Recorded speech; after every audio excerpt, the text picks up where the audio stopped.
all. Everybody, welcome. I'm pleased to introduce you to Francois-Rene Rideau, and he is going to discuss security through clarity, why programming, language, and architecture matter. Take it away, Francois. Hello, so security through clarity. First, we're going to play a game of Spot the Bug. Here is a 17-line smart contract written in Solidity. And before you may spot the bug, I must explain what the contract is meant to be. The contract is meant to let a buyer and a seller close a sale, at the end of which the seller must make a signature or sign a document, and this document may itself release something. It may be a legal document, it may be a transaction on another blockchain, maybe whatever it is. Anyway, the seller needs to sign things, and he won't sign until the buyer gives him the money, but the buyer don't want to give the money until he has the signature. So we're going to do an atomic transaction, a sale, a closing. And in this closing, there may be a bug. There's probably a bug, but maybe you can tell me what the bug is. So the goal is that the buyer deposits the money, and that is only released if the seller signs. It's 17 lines. You think like one of the maybe the simplest possible contract you may write in Solidity. You may or may not be familiar with Solidity, so let's try to go over what this program is and what it does. Solidity 8.2, okay, blah blah blah. This is just boilerplate. There is a buyer and a seller, or both addresses that are payable that they can send and receive money. There will be a digest. That's the thing we are going to sign. The document. The 32-byte digest of the hash of the document you want to sign. There will be a price, which will be an integer number of tokens, in this case, say Ethereum tokens. We're going to construct the contract as follows. It will take all these parameters here, and you can send money. And the buyer is, we're going to remember who the buyer are and the seller are and the digest is and the price are. We're going to make sure that the buyer who is creating this contract has deposited the value. We could verify that it's a buyer, but in this case, we'll assume that only the buyer is interested in paying and could be very happy. And both the buyer and the seller would be very happy if someone else than the buyer pays, so that no need to verify the identity of the payer. But we verify that the payer does deposit the value into the contract, and then the seller will sign with VRS or the parameter of the signature, whatever. The cryptographic protocol takes these three parameters, and we're going to verify who signed this document and verify that it is indeed the seller. And then we're going to emit this thing that is just a Solidity way to make it easy to recover a signature from the execution. And then we're going to give the money to the sender, who is the seller, because only the seller can sign. So who can see any problem with this contract?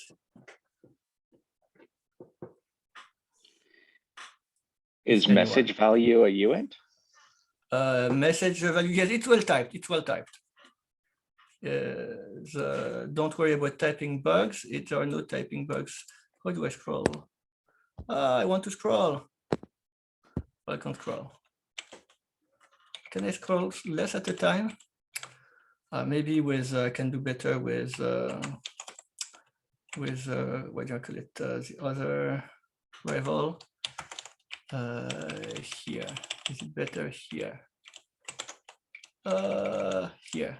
Yes, it's better. Yay, Chrome. Okay, so can anyone, you don't have to, I mean, this is a relatively specialized thing, and it's fine if no one finds, but let's give you like a few seconds to find. And you can emit random ideas, because I will tell you if your ID is correct. What kind of bug could it be? Okay. And the answer is that it's not easy to find out. Excuse me, but yes. I'm looking at this code. Yes. And if maybe I'm missing it, but No, it doesn't probably seem not. like message or value are defined anywhere here. A message is a global implicit in Solidity. It's a message current, it's an implicit of whoever starting the transaction. So it's assumed I understand that. Yeah, even yeah, though- you can assume. You can assume I don't know what it's, solidity typed. is, so I'm Oh, just sorry. looking at the Solidity code. is the standard language with which people write smart contracts these days, and it's designed for the Ethereum blockchain. That's what about everyone uses to write smart contracts today. So it is supposed to be a language specialized to write smart contracts. And yet, it's not obvious what this does. I'm going to tell you two subtle bugs, or not so subtle.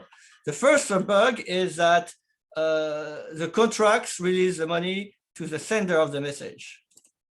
And you'd say the sender of the message has to be the seller, because who else could sign but the seller? But actually, once you send the message on the blockchain, anyone can see the message. So anyone could see your message that you sign and change the name on the signature on the sender. So the signature here remains valid, but the sender is not valid anymore. I can scoop your message. So if I see you signing the message, I can race you to the blockchain and get paid instead of you. So that's one bug. It's a subtle bug. It's not easy to understand, but it's there. Another much more easy to understand bug is that, hey, what happens is the seller never signs. That means that the money stays in the contract forever, and the buyer never gets it back. So you need a timeout mechanism that will ensure that the buyer will get his money back if the seller never sells. And these problems can be solved. So instead of a 17-line program, we could have a 24-line program. But and if you are stupid and you don't do any optimization and you write a straightforward without cleverness, it will take 47 lines. But basically, in 47 lines of code, you could have a correct version of this contract. Now, let's look at the JavaScript client. Can you spot the bug in this JavaScript client for the same contract? So the same contract, and you have the JavaScript client.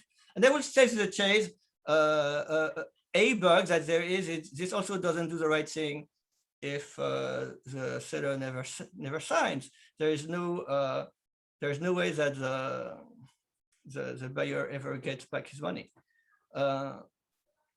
So even if you added to the contract, let's say that you fix the contract and you add a missing line to recover, to make the money recoverable, the buyer still doesn't recover his money. Okay, and this is like 17 lines. You see, of course, I have a 20-line also program for the seller. All in all, you have something like between 60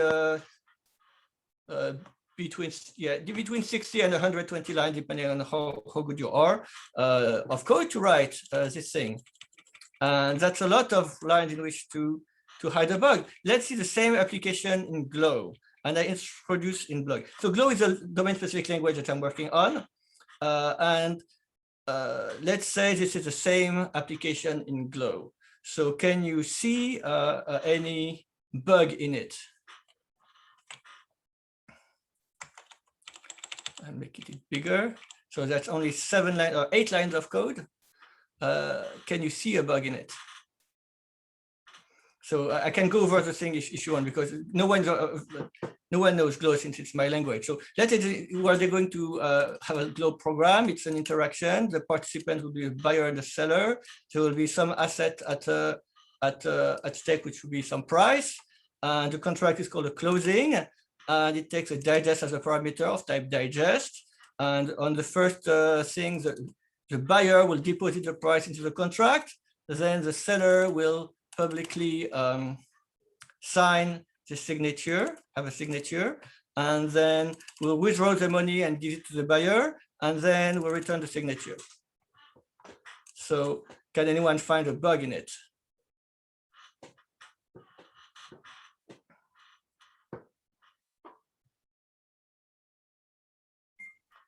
No timeout. That would be a bug, except the language automatically does the timeout for you. Good suggestion, great suggestion. And it so happens that the language totally takes care of timeouts for you. So if the seller does not sign, the buyer will get his money back. Great suggestion. Any other bug? It's assumed that the price is agreed upon here. Oh yes, of course. this is an issue, but it's an issue for all contracts. It is not specific to this or the other or any contract. You always need to agree on the price, yes. That's a good point, but it's not specific to. So is it the language or the infrastructure that forces price to be positive? Both can enforce that the price is positive, yes. Oh. I'm giving you a hint.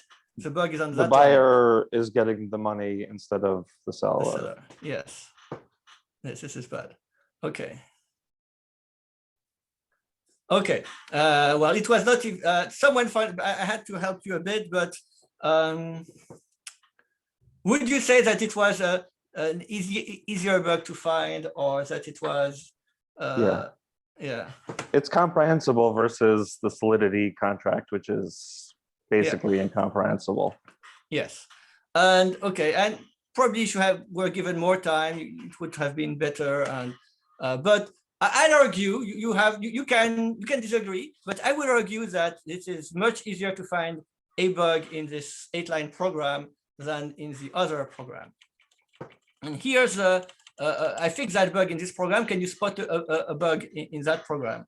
The answer should be no, because I don't think this program has actually a bug. I think it's 7 or 8 lines of code plus 1 blank. I put a blank here to make it clear that there are 2 transactions involved. The transaction then for the buyer. Here the buyer does something. Here the seller does something, and the rest is done automatically. So we have 2 transactions because one thing is done by one party and another thing is done by another party. And the contract then automatically does the thing with the seller. So there are 2 transactions in this contract, in this interaction, and in those 7, 8 lines of code, there is just no space left for much of a bug. And yes, you could put that to the buyer. I know some tools that could find that bug automatically or semi-automatically, although I have not implemented them. But things like if you forget pretty much anything, the language will yell at you. If you don't make the signature public, then you won't be able to return it. Or if you don't match the price, if you forget the deposit or the withdrawal, the language will complain. You can't forget to put the timeout because the language does a timeout for you. This is much simpler. There are just no space to squeeze the bug. And if there is a bug, hopefully the human auditor will have a much easier time to find the bug than in Solidity. So that's the thing I call securities for clarity. It's a way to make the program so simple and the language so compressed that it is not even possible to write the bug. And if you do write the bug will either be caught by the compiler or by the human auditor. So the accounts must remain balanced. This is the compiler can do that for you. To make it clear that who is doing what, well, I argue that it's much clearer who is doing what in GLOW than in Solidity. You can't public record the signature unless it was made public. So the program will complain. And yes, the program is still valid if you don't return the signature, but then whoever writes the user interface for the buyer will notice. This is a bug that won't go unnoticed. And the language automatically handles timeouts. And yes, also from the same 7 lines of code or 8 lines of code, you get both the smart contract and the client for both participants. So instead of 60 to 120 lines of code, you get only 8 lines of code. That's 90% reduction in the total amount required. That's less time to write the code, less time to introduce bugs, and less time to audit the code. And of course, I'm not saying that just to promote my software. I am here to promote my software, but that's not the thing I want to do. I want to promote a larger point of view about security and software design, which I call security through clarity. And there is a famous quote by Anthony Hoare. I just recently learned that C.A.R. Hoare and Tony Hoare are actually the same person. I thought that they were like father and son or uncle and nephew, because so many things by Tony Hoare, so many things by C.A.R. Hoare. No, they are the same person. He wrote that famous thing in his Turing Award lecture and said it too. there are two ways of constructing a software design. One way is to make it so simple that there are obviously no deficiencies. And the other way is to make it so complicated that there are no obvious deficiencies. The first method is far more difficult. It demands the same skill, devotion, insight, and even inspiration as the discovery of the simple physical laws which underlie the complex phenomena of nature. And I argue that this is the security through clarity, and the other is the security through obscurity. And indeed, it can be much harder to achieve security through clarity, but it's well worth it. And it's well worth it because sometimes obscurity is good enough, especially if you can keep modifying your software faster than the enemy. And if a small mistake don't cost you too much, then yes, it's possible to maintain secure software by piling on features and making things complex. But there are some cases where your software cannot afford any single failure, or by the time you discover failure, it's too late. The enemy has already breached your system and got away with the money or the military victory or killed the patient or whatever. So sometimes you just cannot afford the complexity. Only the simplicity and the clarity will make it work. And so, of course, you'll say, how do I make it clear and simple? Yes, you make things as simple as can be, no simpler, but that's easier said than done.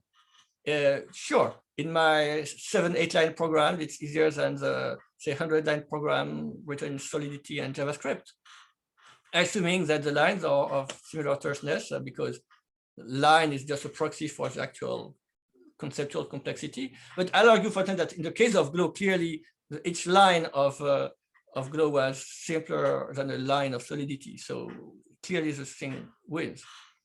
But how do you even achieve that? How could I make Glow so much simpler than Solidity, even though Solidity was also designed to write smart contracts? Do other people deliberately try to make their programs complex? Like, did the Solidity designer, hey, how can we make Solidity so hard to work with? No, they never thought that.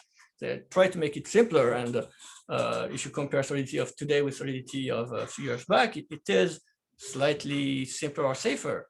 But you don't achieve simplicity just by saying simplicity is a slogan and like, we're going to be simple, repeat after me.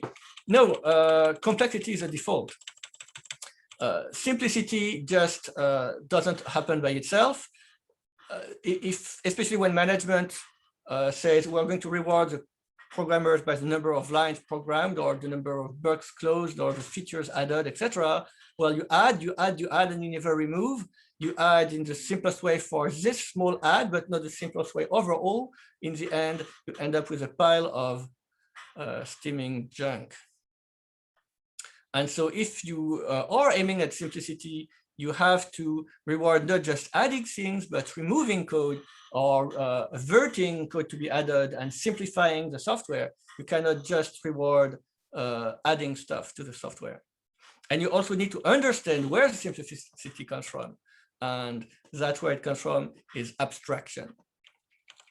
So abstraction is when your language takes care of a lot of details, so you don't have to. And abstraction supposes two levels of abstraction. An abstract level, which is typically pictured above. I don't think these slides help. Should I remove the slides or should I keep them? You tell me. And a concrete level of computing, which is usually presented below. And you have a relationship between the two. And usually the concrete level is given to you from the hardware you have, from the operating system you're using, from the environment in which you're running and the other computers in the universe, and from the system programming language you're using. And all this gives you a concrete level to build on. But what you want is actually a more abstract level, a level that is sufficiently low level. You want the abstract level to be low level enough that you can express all the concepts that matter to you.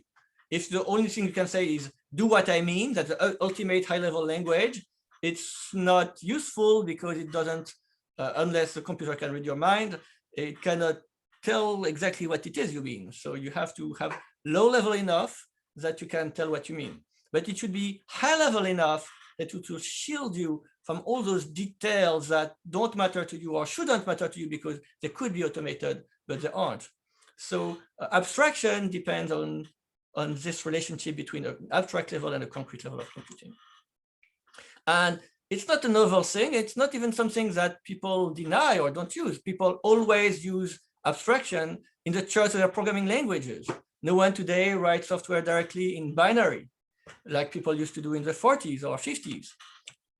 No one uses assembly language anymore. Very few people use assembly language as they used to do always in the 50s and 60s. There were like assembly language was replaced by Fortran and COBOL, and there's been replaced since by C and C++, Java, Python, JavaScript, Haskell. There are like tens and tens of languages that people use. And there's no clear winner for one of these languages is better than the others in all ways, but they all tend to abstract over a lot of the details that people don't care about, while letting people express those concepts that they do care about. So people do choose their language based on power of abstraction. And even now, in the Linux kernel, you have seen that C is being replaced by Rust. That happened at the margins of the kernel, like device drivers, but now you can write your device driver in Rust because Rust eliminates a lot of catastrophic memory leaks and buffer overflows that you have in C and C++. And that's a big deal for security. But even these general purpose languages offer you only a few rigid abstractions. They are general purpose, that is, they are not tailored to your problem. You can abstract over few common issues, such as memory safety that Rust tackles and that Lisp and other dynamic language tackle, but there are plenty of things that it doesn't have. So let's go back to my smart contract language. Stolidity and JavaScript are general purpose enough that they could not make the concepts such as making the participant payments obvious solved. They couldn't solve the keeping accounts balance problem for me. They couldn't solve the handling timeout systematically problem for me, or the keeping the participant software in sync with a smart contract problem. And all these are things that could be automated but are not, and obviously cannot be in a general enough programming language. They can only be automated because what I'm doing is specific and more restricted. And I don't know what domain you are working on, each of you, or but whichever it is, and with whatever programming, general purpose programming language you use, is missing a whole lot of the concepts that you need for your problem at hand. And the problem is that, another problem is that these languages allow you to write libraries. Oh, you want a new concept to write, but there's a library for that. But these library abstractions are leaky. That is, they do only half of the job of a proper abstraction. What are the jobs of a proper abstraction? Two things. One, it must translate from the higher abstract level to the lower concrete level. And usually with a library, you can kind of do that. It's just a bit of handwork involved, but yes, the library will translate a lot of the high level concept into the low level concepts. However, what it does not do, a library usually, is hide the details of the concrete level and make them inaccessible, which means that these concepts will creep in your program. The abstraction will leak. It will have to be messed up with lots of details that comes from the side and everywhere, and you have to deal with them by hand. And so the abstraction is leaky, and it doesn't protect you from all these problems. It just say, if you use it correctly, that's right, but nothing helps you do it correctly. So a good abstraction would do both the translating from the high level to the low level and the protecting you from the low level. So we would say that the abstraction is airtight, and the programming language researchers would say that it's a full abstraction. But the same thing means it's not leaky. You don't have to deal with the details anymore. They're dealt with for you once and for all. So when you don't have, when you have leaky abstraction, when you don't have this hiding the low level details, you add discipline. What is discipline means like, okay, if I follow the rules, if I do the job that the compiler will not do for me, if I audit the code systematically, if every time I make a change, I make sure the change is propagated each and everywhere it needs to be propagated to, etc. If I compile my design patterns by hand, if I follow the protocol to the letter, if I'm myself a perfect machine, I can maintain the iron discipline and make it work. Unhappily, you are not perfect. Your discipline will be tired someday. Someone else in your team will be tired, or there will be a newbie who doesn't understand exactly all the places that the changes have to be propagated to. Sooner or later, especially as the program grows and grows and grows and grows, because you never reward simplifying, sooner or later there will be a catastrophe and big leak, and the security will go to the toilet. Discipline is costly. Perfect discipline is infinite costly. And so the gains you get from the leaky abstraction are sooner or later overcome by the cost of maintaining the leaky abstraction. What can improve those odds? Type abstraction, for instance. Some modern programming languages, especially the more modern ones, such as Haskell or Scala, have expressive type systems that allow the library implementer to also express constraints on how to use the library in those types. And then the language makes it impossible to misuse the library in a way that violates the types. And sometimes that is enough to make your abstractions airtight. Oh, if you use those types, there's just no way possible to abuse those types. And sometimes the abstraction is still leaky.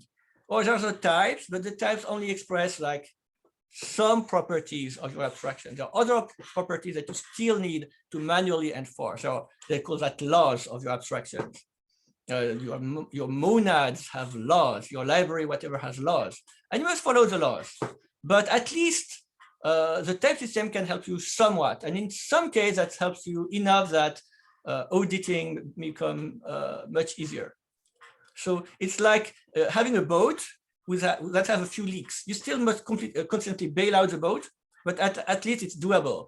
It's better than having a wreck that is more holes than hull, and in which like it doesn't even float. So sometimes that's enough. But what do we want if we want a real full abstraction? If we want a real full abstraction, we need what we call language abstraction. Language abstraction is where you build a language, and this language allows you to say exactly what you want and nothing else, and therefore everything you say has a meaning, can be translated, can be processed automatically, and you may want to restrict what you can say so that the compiler can automatically process what is said. And since we're in a security audience, this is very close to the concept of language theoretical security. Who here has heard of LangSec? Language theoretical security. I have. Ah, Zoe, congratulations, Zoe. Yeah, it's one of my favorites. Okay. Me so too. Have we ever brought LangSec. Meredith Patterson to speak here? Oh yeah, I would love to hear I her. want that. Her Falcon Dark Star. I want to try to get type to speakers in the future. Yes. If anyone has a direct connection, please hit me up. Yes. Okay. You can. I know Meredith. You can send me yes. Okay. Send me. Awesome. Yeah. I can forward the invite. So Great. LangSec, promoted notably by Meredith Patterson and her friends and former. Let's not go over personal details, but it's the idea that every I/O is a language. Your program's I/O constitutes a language, like the user inputs something and gets something in return. Any user interaction, you move the mouse, etc. It's kind of a language. Every program, therefore, is a language to its users. Every program is a programming language from the point of view of the users of the program. And if somehow the more powerful that language is, the more the user controls the program, and the more the potential adversary may control your program. So if you have a program on the internet, if it's a local program and you give total control to the user, no problem. But if it's a program on the internet and it gives total control to the adversary, that's bad. So, and if your language is a Turing equivalent, the language you offer to the people on the other side of the internet, then you're pwned. Your computer is pwned. The adversary can make you do whatever he wants. So there's a whole cool school of LangSec that recognizes, yes, every program is a programming language, and you should think in that term. But instead of thinking in that term only in a deconstructive ways, oh, we have to analyze a program that way, we can also use this approach to build software better, where, oh, but it's not just in a negative way that every program is a programming language, it's in a positive way. We can make every one of your programming language and adapt that programming language to the task at hand so that every program can be written in the ideal programming language for that program. Oh, you are doing finance, let's design the programming language for financial transactions. Or you are doing data science, let's write the programming language that's perfect for data science. You're doing whatever you're doing, and maybe there's something more specialized than just general purpose data science. Maybe you're doing some special kind of networks, like neural network, or you're doing some special kind of whatever it is. Well, let's build the language for whatever it is and you always write a program in the ideal programming language for that program. That's a domain-specific language school of thought. There are people who do that everywhere, but there are languages such as Force, Lisp, APL, Scheme, and Racket that emphasize this school of thought and of approach of programming language. And especially Racket is the one that takes it the most seriously, where you don't build just one domain-specific language. You build towers of programming languages and modules of that implement part of a programming language. And that's where you can build abstractions on top of abstractions. Instead of building directly the language, the ideal program language for me, I will build my ideal language on top of the ideal language to build the ideal language, etc., etc. And sometimes some of your abstractions leak, but even then, as long as the overall building doesn't leak, it's much easier to maintain the discipline you need to deal with those leaky abstraction when the overall construct itself is something that does not leak. So there is no external source of leakage that will seep into your lower abstractions. So this approach of building your program in terms of languages is very powerful. And to a point, it can be also combined with types, etc., where we haven't found yet the perfect solutions that deals with types and languages and metaprogramming. It's still under development, but it will give you so much more mileage than writing things in C or in assembly. If you really believe that abstraction did not matter, you would be writing in assembly for the performance, wouldn't you? And so taking action.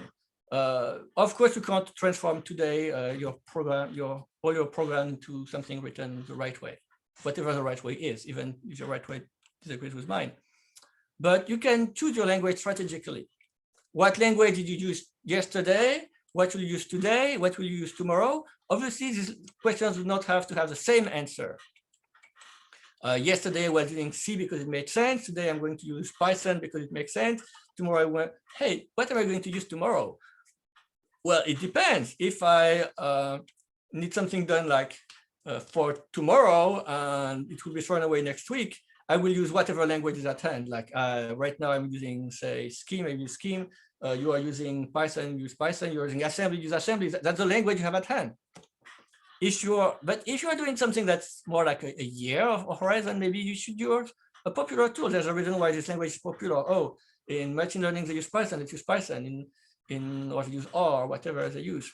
Use a language that is popular because it makes sense. It's whatever is good today. It's a project with a 10-year horizon. Now that's where you need to really think strategically. What is the language that from now to 10 years from now will minimize the pain, will allow me to have the best abstractions that don't leak and build those abstractions when they don't exist yet? And then there's 10 years, there's 20 years, 30 years, etc. What is a language that still exists after 50 years? Well, there's COBOL. COBOL is 60 years old, if you want to use it. And that's Lisp.